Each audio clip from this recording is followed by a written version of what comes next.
New high school शाळेचा अमृत महोत्सव संपन्न। कल्याण पश्चिम येथील जोशीबाग परिसरातील न्यू हायस्कूल या शाळेचा आंतरशालेय क्रीडा स्पर्धेचे आयोजन करण्यात आले होते। या आंतरशालेय क्रीडा स्पर्धा यशवंतराव चव्हाण क्रीडांगणामध्ये पार पडले। या क्रीडा स्पर्धांमध्ये 128 कबड्डी संघ खेळले गेले। बाहेरचे 15 संघ सहभागी झाले होते। लंगडी ह्या खेळाला 91 संघ सहभागी झाले होते। त्यात वाशीमधील 1 संघ, बदलापूरमधील 1 संघ यात सहभागी झाले होते। या क्रीडांगणात 3 दिवस 2500 विद्यार्थी खेळले गेले। विजेत्या खेळाडूंना रोख रक्कम पारितोषिक देऊन गौरविण्यात आले। यावेळी न्यू हायस्कूल शाळेचे उपमुख्याध्यापक, मुख्याध्यापक, शिक्षक, आजी माजी विद्यार्थी, पीटी शिक्षक योगेश सावंत, शैलेंद्र साळवी, कार्यवाहक डॉक्टर वीणा चौधरी, एपी गायकवाड यावेळी उपस्थित होते।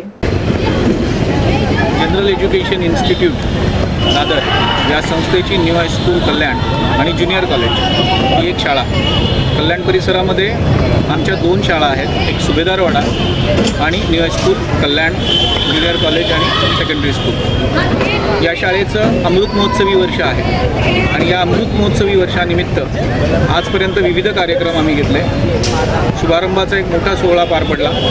त्याच्यानंतर एक आगळी वेगळी माजी विद्यार्थ्यांची शाळा आम्ही आमच्या शाळेत भरवली होती, ज्याला 500 विद्यार्थी सहभागी झाले होते। आणि नुकताच हा तिसरा एक मोठा कार्यक्रम खेळमेळा, म्हणजेच सर्व खेळाडूंना खेळाविषयी जनजागृती निर्माण करण्याच्या दृष्टीने आणि खेळातला सहभाग याकरता पारंपरिक महाराष्ट्राचे खेळ कबड्डी आणि लंगडी आणि त्याचबरोबर एक आंतरराष्ट्रीय खेळ क्रिकेट या 3 खेळांचं आयोजन या यशवंतराव चव्हाण मैदानावर आयोजित करण्यात आलं होतं। कबड्डी या खेळासाठी कल्याणमधल्या विविध वयोगटातल्या जवळजवळ 128 संघांनी भाग घेतला होता। त्याचबरोबर लंगडी या खेळाकरता 91 संघ सहभागी झाले होते। क्रिकेटसाठी 14 संघांचा सहभाग होता। एकाच वेळेला या क्रीडांगणावर अनेक वर्षानंतर कल्याणामध्ये 250 संघांनी सहभाग घेतला। काही संघ विजेते झाले, काही उपविजेते झाले, परंतु अनेक खेळ या ठिकाणी पाहायला मिळाले। विशेषतः लंगडीसारखा खेळ जो आता राज्य पातळीवर मोठी भूमिका बजावत आहे आणि लंगडीची एक चळवळ जे फोगावट सर मोठ्या प्रमाणावर फोफावत आहे त्यांचा उल्लेख या ठिकाणी करावा लागेल। त्याचबरोबर आमचे क्रीडा शिक्षक योगेश सावंत सर यांच्या अधिपत्याखाली किंबहुना त्यांच्या नेतृत्वाखाली आम्ही सगळ्यांनी क्रीडाविषयक धोरणं या ठिकाणी राबवलेली आहेत आणि त्याचा एक परिणाम म्हणजे कल्याण परिसरातील सगळ्या शाळांना त्यांचा लाभ घेता आला। अशा प्रकारे हा क्रीडा महोत्सव संपन्न झाला, ज्याचा उद्घाटन कल्याण डोंबिवली शहराचे प्रथम नागरिक महापौर राजेंद्रजी देवळेकर यांच्या हस्ते झालं। त्याप्रसंगी आमच्या संस्थेचे कार्याध्यक्ष श्री वैद्य सर स्वतः जातीने उपस्थित होते आणि एक अत्यंत दिमागदार सोहळा त्या ठिकाणी कल्याणकरांना पाहायला मिळाला। या अमृत महोत्सव समितीचे अध्यक्ष जगन्नाथ अप्पा शिंदे यांच्या सफल सहकार्याने किंबहुना त्यांच्या मोठ्या योगदानामुळे अमृत महोत्सव समिती हे संपूर्ण कार्यभार पूर्ण करत आहेत। या समितीच्या कार्यवाह आणि संचालक मंडळ सदस्य वीणा चौधरी यांचं मोठं योगदान या सगळ्या कार्यक्रमाला आम्हाला लाभलं आहे। आपलं शरीर तंदुरुस्त ठेवायचं असेल तर प्रत्येक महिलेने खेळामध्ये सहभाग घेणं हे खूप महत्त्वाचं आहे।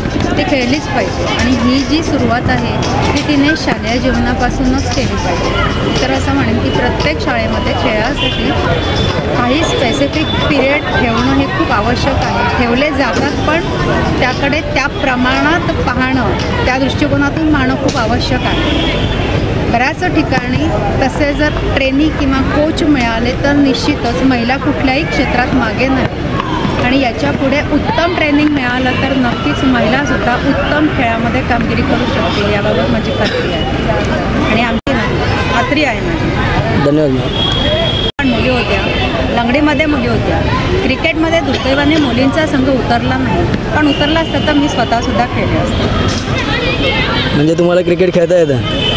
खेळता म्हणजे हौस आहे, अगदी काय सिक्सर मारता आला नसता पण हौस म्हणजे खेळाची आवड आहे। धन्यवाद। खो खो वगैरे खेळत होती, पण नंतर तो जो पूर्वीचा काळ होता त्या काळात मुलींच्या खेळाला तेवढं महत्त्व दिलं जात नव्हतं आणि मग घरात आरडाओरडा होत होता म्हणून खेळापासून मी लांब राहिली।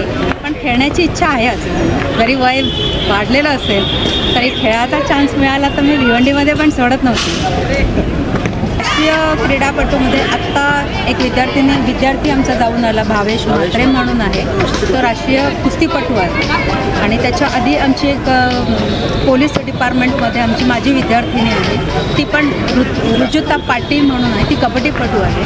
तिने भरपूर वेळा जिल्हास्तरीय DSOमध्ये सुद्धा ती होती, राज्य स्तरावर सुद्धा ती होती आणि आता ती पोलीस डिपार्टमेंटमध्ये सध्या सर्व्हिसला आहे. परवा आंतरराष्ट्रीय लेवलला पण ती गेलेली. क्रीडाज्योत परवा आम्ही तिच्याच तिथपर्यंत आलो. एक व्यक्ती आहे, तो सुद्धा उत्तम कबड्डीपटू आहे.